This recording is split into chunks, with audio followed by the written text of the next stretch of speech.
Oli, oli, bienvenidos a este mini vlog de arcillita polimérica. Hace mucho tiempo que no subía ni videitos, ni tampoco hacía muchos tutoriales, ni videos, ni nada para mis redes sociales. Como algunos saben, me casé hace muy poco, entonces estuve descansando de luna de miel y todo eso. Antes de que me pregunten por estos como guantes para los dedos, no dejan marcadas las huellas de los dedos en la arcilla y además evita que se pegue suciedad de los dedos a la arcillita. Así que por eso los uso. Eviten de escribir, hoy son de mi talla, bla bla, etcétera, porque ya está repetida la talla.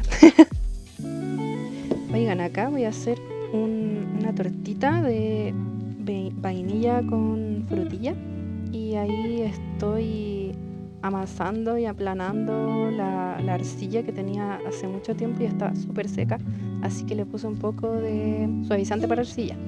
Ya quedó listo el color bien clarito para el bizcocho y voy a cortar con el cortador 3 circulitos bien gruesos. Estaba sacando la cuenta y ya llevo más de 8 años haciendo manualidades con arcilla polimérica y porcelana. ¡Qué locura! Oye, acá tenía el despelote todo sucio, mi campo de trabajo rosadito, que lo uso porque es muy fácil limpiar.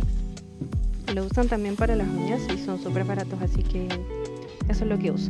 Bueno, acá saltamos al almuerzo. Hace un tiempo pedimos pizza. Bueno, no hace un tiempo, hace días pedimos pizza porque estuve de cumpleaños. Así que me quedaron unos trocitos y hoy día ese fue mi comida ahí. Momento de apreciación para mi guagua, el dueño de mi corazón, el dueño de mi sueldo, mi Walter. Esta técnica para hacer el bizcocho la vi en un libro que me compré hace un tiempo.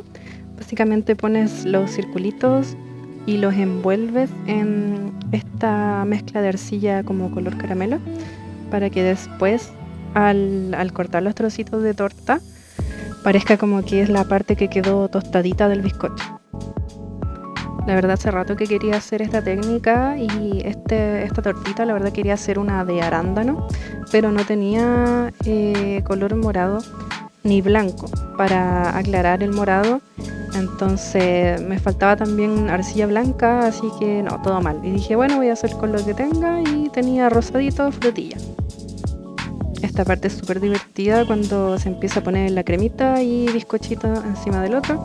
Ahí quité una suciedad que había. Y acá la verdad dije, bueno, voy a cortar todos los trozos que se pueda, po. Así que ahí empecé a rebanar los trocitos de tortita. No sé qué iba a hacer con esto, estaba improvisando. Dije, bueno, sé que algunos los quiero en el platito y los voy a regalar como figuritas de decoración. Y los otros que me sobren quizás los voy a hacer llavero o algo así. La verdad solo quería relajarme y divertirme.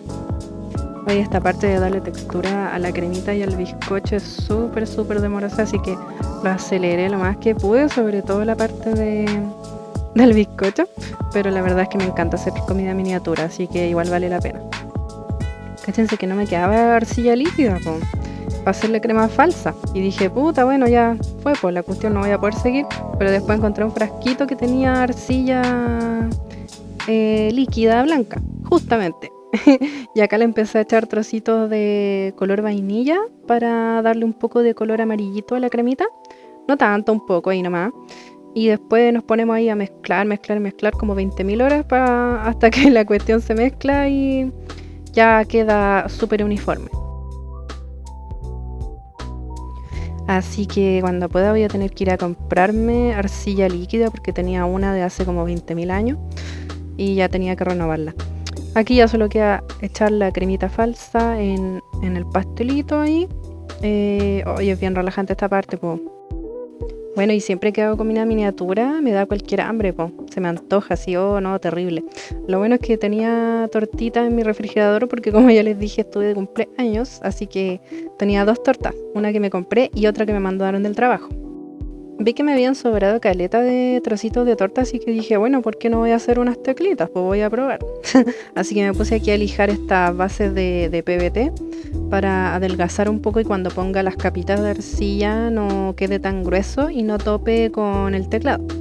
porque ya me pasó en varias ocasiones cuando recién empecé a hacer teclas, que me quedaban muy gorditas y topaban con las teclas de al lado. Bueno, así que agarré los trocitos y empecé a cortar unas láminas que al inicio me quedaron súper feas, po. Pero ya después dije, bueno, hay que seguir y seguí cortando nomás, po. Aunque la cuestión fue un fail absoluto porque no me quedaron bien nunca. Ya van a ver. Las teclitas, haciéndola con esta técnica me quedaron súper deformes. Así que más adelante, ahora mismo justamente, empecé a juntarlas así. Pues dije, bueno, ¿qué puede salir mal? Y quedaron mal, pues se me deformaron todas, se me mezclaban los colores. Y después dije, bueno, voy a ver si es que haciéndolo de más cortito me quedan mejor. Pues ya ahí probé de nuevo. Pero otra vez quedaron súper deformes. Después traté de hacerlo como de color. Así que dije, bueno, primero voy a poner el cafecito, después voy a poner el rosado y así, po. Y bueno, y ahí empezó a salir bien, po. Así que voy a tener que dejar la continuación del video para otro video porque no pude seguir grabando porque me quedé sin espacio en el celular, pues así que bueno. Pero si me siguen en el Instagram van a ver cómo quedaron porque ahí las subí. Quedaron bastante bonitas a mi parecer. Bueno, y eso. Si les gustó, denme su like, comenten y todas esas cosas. Síganme en mis otras redes sociales. Tengo un YouTube de covers y en el TikTok me pongo a hacer puras leceras. Desde manualidades, doblajes, covers de anime, dibujo, pintura, etc. Chaolín Bombín, cuídense que estén bien.